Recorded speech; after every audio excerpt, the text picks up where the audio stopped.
being able to make fun of yourself is kind of a big part of my humor. I try to just kind of show that I'm still a person, still trying to be funny and stuff like that. Like a lot of times, like I'll go to the elevator and it'll be full and I'll be like, oh, gotta take the stairs instead. And people just kind of don't know how to react. I actually don't really care, but just kind of make fun of people like that. In high school, I had played offensive line and was being recruited to play in college. So the plan for me was to come here to play football and study mechanical engineering. So the day before my high school graduation, went over to a friend's house and we were all swimming and jumping in the pool. The last time I did it, I dove in and hit my head and broke my neck. Became instantly paralyzed from the chest down. Kind of knew right away. When I first spoke to him when he was on the gurney, he says, "Mom, I'm okay with this. I don't want you to worry. You always told us from the time we're little, everything happens for a reason, good and bad. And if this is God's plan for me to never walk again, I'm okay with it. I'll be just fine."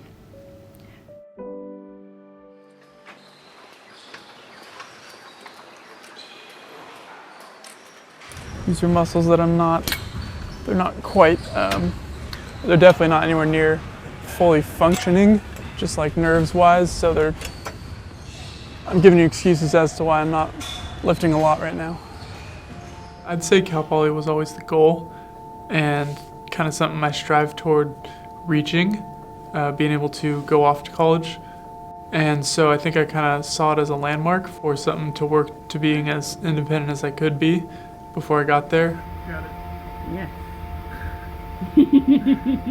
No hard part.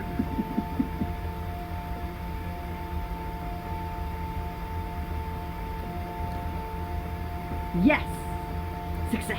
His therapist adored him because they knew that he would never complain and he would try anything that they gave him, knowing that this was going to improve his ability to become independent again. And that was Jake's #1 goal. I want to be independent again. I want to be able to do things on my own. I don't want to have help from everyone. I don't want anybody to feel bad for me.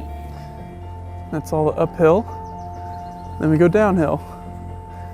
It's kind of the pattern around Cal Poly. It was definitely a transition getting to Cal Poly. Obviously my mom put a lot of work into it. A lot of people were involved. I think the program we worked a lot with was the DRC, for obvious reasons that they could have all the connections to help me out with housing and any accommodations I needed. Should I just start whenever? Should we make your bed? I mean, like, yeah, maybe.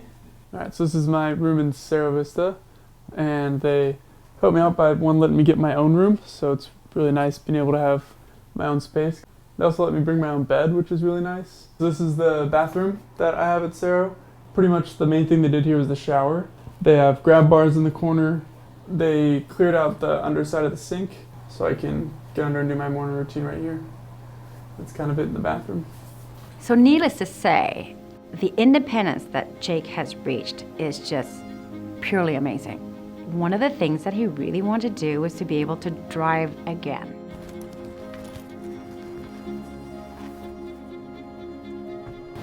I have this chest strap because I don't have the core to balance. And then when I don't fall over taking a left turn, that wouldn't be good.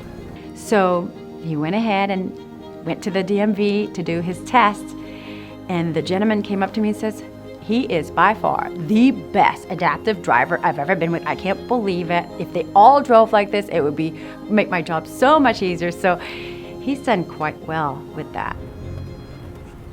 It was a little sensitive.